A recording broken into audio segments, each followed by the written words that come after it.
I branded today's Yu-Gi-Oh! Review as Jonouchi versus Kaiba, because that is the main conflict of this particular little story, I guess the best word for it. But it's really a lot more than that. Like, that's why I'm hesitant to say that this is its own individual story, because there's a lot going on here. If anything, this feels like connective tissue between the first half of Duelist Kingdom and the upcoming second half. It alludes to a lot of stuff that we're going to see later, like it confirms that Pegasus does have some ability to see what his opponent's thinking, and it teases a new character. I'll put it that way. It also sets up Bakura's part of this arc, resolves the stuff with Mai from the previous group of chapters, and brings Kaiba into the story properly at this point again. The stuff with Jonouchi versus Kaiba feels almost like a detour from the rest of that. That said, the first of these 4 chapters does open up with the resolution of that stuff with Mai from the previous chapter, and normally I don't like when the denouement of one story happens at the beginning of the next, even when the stories are happening back to back in a serialized way like these are. But it works here because by putting this stuff with Mai at the beginning of this next chapter, it allows the climactic defeat of the player killer to be the big wham ending of the previous chapter. It fills enough time that this stuff with Kaiba fills 4 chapters on its own, where normally it wouldn't have, and it allows for a big climactic moment with Kaiba to finish out this first of the 4 chapters, giving the moment some more punch. Not that it really needed it, because it's one of the best moments, but I'll get to that in a minute, and I mean that in general. Like, one of the best moments in fiction, I think, ever. I'm biased, though, because Kaiba's great. Anyway, the stuff with Mai. Yugi has won back her star chips, as per the prior duel, but her duelist pride won't let her just take them as a gift. And since she doesn't have anything to bet against them, she can't win them back.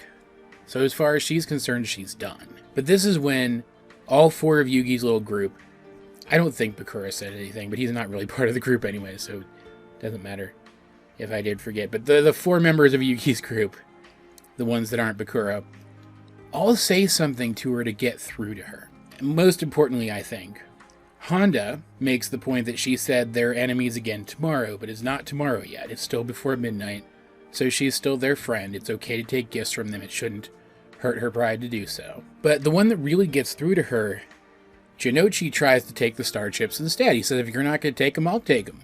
And that gets her competitive side going, and she snatches them back, or tries to anyway. Then he gives them back anyway. And whether he meant to or not, this was exactly what he needed to do, exactly the button he needed to push to get through to her in that moment, because he says, basically, that if she's not going to use them, he might as well, because he's not going to let his pride get in the way of achieving his dream. And in order to achieve that dream, he needs star chips. Mai's dream at this point being to fight Yugi, something that she needs star chips for, if she's going to do it during this tournament. And so even though Mai's not happy about it, she does heed his words and take the star chips back and re-enters the tournament. It's just such a really cool moment, because even if she did dictate the terms by which they're friends, this group still acknowledges her as their friend. And then we get that moment of really strong chemistry between her and Jonouchi, 2 characters who have impacted each other so much just since the start of this competition. It's extremely strong, and that's why it's kind of sad that it's overshadowed by what happens next. Kaiba is on his way to the island by helicopter now that he's awoken, and he's in the helicopter with a security guy and a pilot. And it turns out the security guy works for Pegasus and tries to shoot Kaiba in the head. He pulls out a gun, something that never would have made it into the dub. I don't even know if it made it into the original Japanese version. I'm going to have to look into that later, because I'd love to see this scene animated. It's so good. But anyway, he goes to fire the gun, but the moment before he can, Kaiba drops a card between the gun and the gun hammer, stopping the gun from going off. Then he scolds the guy for making him waste a rare card on something like saving his own life. Then he shoves the guy and the pilot out of the helicopter to drown or be eaten by sharks.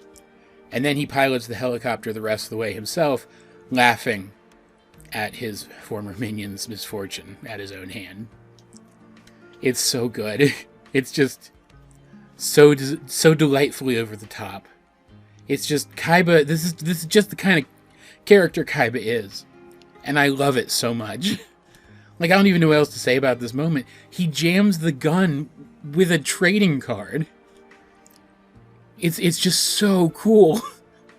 It's so unbearably, unreasonably, indescribably awesome. And what I think is even best about it is the card that he uses, Gyokuten no Megami, which I actually think, if I'm remembering correctly, and don't quote me on this, but I think like the Japanese translation of the name means something like the goddess of last minute reversals or something like that. Something that describes this moment, like the card was named for it. But that's the card he uses to jam the gun, and years later, we got a retool of that card with an effect. Because it was just a vanilla back then. We got one with an effect. And it's not a great effect. It's not one you're ever going to see in a tournament or something. But the effect is literally based on this moment. If she's the only card you have left in your hand and on the field, when your opponent goes to attack you, she can completely reverse your situation, saving you from the brink of death. Like, it's one of my favorite monster retools in the entire game, specifically because it's based off of such a batshit moment. Also, how lucky is Kaiba that he can just literally do anything, I guess, and therefore knows how to fly a helicopter? Or else he'd really have been screwed if now he doesn't trust his pilot either. Like, he could have taken the gun from the other guy and had the pilot him there at gunpoint. But no, you gotta be super extra. It's such a good scene. It's maybe not my favorite scene of the entire manga, but it's up there. Things remain pretty batshit though, as the next chapter opens. We discover that Bakura still has the Millennium Ring, and he's even using it to track Pegasus's Millennium Item, because he has an interest in discovering secrets to the Millennium Items, so he can learn more about what happened to him with the other Bakura. Which, as far as I know, is not an interest that he retains after what happens with him later in this arc. So it's possible, and I apologize if this is a spoiler for you, it's possible that this is the influence of the other Bakura, who is still alive inside Bakura, trying to get him in a position to seize the Millennium Eye later on. Which, if that's what is happening here, it's a nice allusion to the fact that we're going to be seeing that dastardly villain again later down the road. And considering up to this point, like, Pegasus is clearly a bigger threat now, but like, the other Bakura was the most dangerous opponent Yugi had faced. That's a pretty intimidating prospect. Then Kaiba lands, and he has his duel with Jonouchi, after Yugi gives him back his deck, because he kept it from when that ventriloquist guy was using it. Something which seems to endear Yugi to Kaiba a bit, at least for now. He's still Kaiba, after all. People just don't really... It's not possible for you to really endear yourself to Kaiba, right? But he and Jonouchi have their duel. Jonouchi can't forgive him for what he did at Death Tea. His pride won't allow him to, so he has to face Kaiba down as best he can. And now he might have been able to just beat the shit out of Kaiba, who frickin' knows. Like, I think the anime adds some stuff where Kaiba's actually a pretty decent fighter. And he definitely keeps his cool when Jonouchi's manhandling him a little bit here, but like, I don't know that he would have beaten Jonouchi. But Jonouchi chooses not to fight him physically. He fights him in Kaiba's arena of choice. Unfortunately, though, this duel isn't great. It's really only noteworthy for the introduction of the dual disc, the original dual disc, which I imagine also had to have been an allusion to the dual disc that we end up getting later. I imagine that Kazuki Takahashi had to have been kind of already deciding how this story would continue to visualize itself later down the road, and this is just the first idea he had and refined it later. But using the dual disc, which Kaiba brought with him to somehow help him defeat Pegasus, they duel, and it's mostly just a back and forth. We get to see a little bit of Kaiba's refined strategy now that it's the Duel Monsters era instead of Duel Monsters just being a one-off game of the week. But really, it's just a back and forth with Jonouchi eventually losing out to the Blue Eyes White Dragon, because he doesn't have anything in his deck that can stand up to it. He would need a turn or two to set up a combo that could deal with it, and he just doesn't have it. But this was important for Jonouchi. He's had a lot of successes lately. He needed a defeat to show him that he's not finished yet. He's not finished growing yet. And Kaiba, to his credit, doesn't really rub it in all too much. Like, you can tell he still doesn't really like these people very much. But he does respect Yugi, and he seems to respect Jonouchi for standing up to him, at least to a small degree. And he is not the same person he was at Death Tea. He is literally a different person. He has put himself together anew. And while he's still dealing with that, he's still learning what that means for him, he's not going to treat these people as badly as he might have back then. And in fact, he even stops long enough to talk to Yugi and explain why he's so worried about Pegasus. He explains that the dual disc, somehow, in some way that we haven't seen yet, is intended to try to keep Pegasus from using whatever ability he's using to cheat. Kaiba doesn't say magic. Yugi realizes that it's the power of the Millennium Eye. He doesn't say that to Kaiba, because Kaiba wouldn't believe that. But Kaiba knows something's going on. He tells the story of a tournament where Kaiba was facing off against a character named Keith. That's our teaser character for later. This guy's like an immensely skilled career player. And Pegasus, the long short of it, to make a long story short, Pegasus was able to beat him by seeing what he was going to do next and prepare for it. He calls a kid from the audience, gives him a list of instructions, and the kid is able to perfectly outplay Keith as if he knew what Keith was going to do. And then, just to rub salt in the wound, Pegasus uses the moment to advertise the game, humiliating Keith completely.